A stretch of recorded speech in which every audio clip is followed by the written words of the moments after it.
One of the most important election reforms needed today is a system that ensures that candidates get more than 50% of the vote in order to win.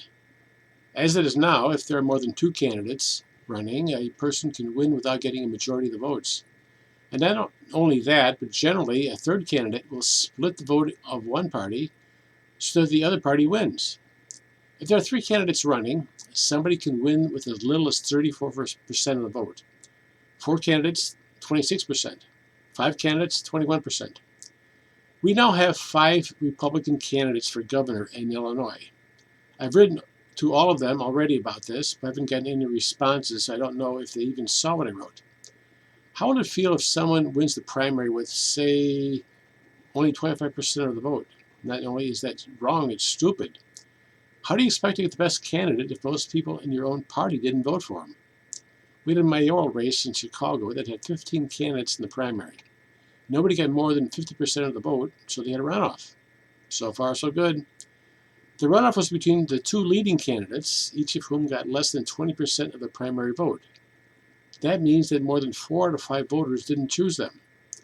4 out of 5 voters could have hated them, but we don't know. But one of them is now the mayor.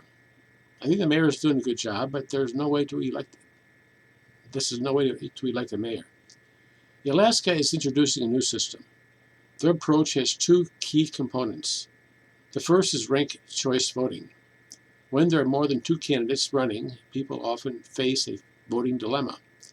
Usually, some of the candidates will split the vote of one party so that the candidate of the less favored party wins the election.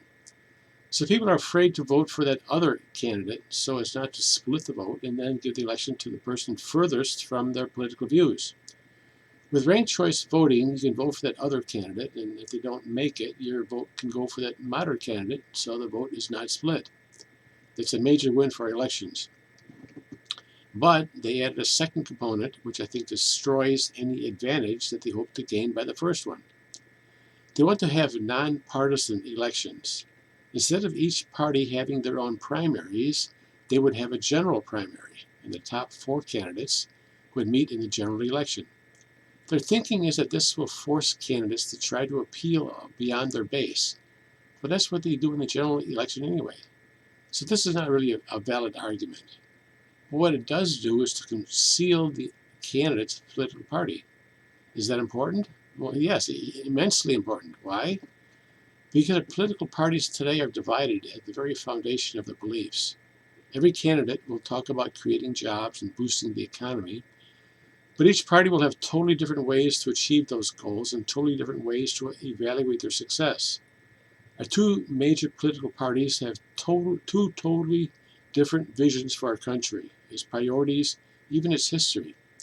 So essentially, the single most important thing we can know about almost any candidate is their party affiliation.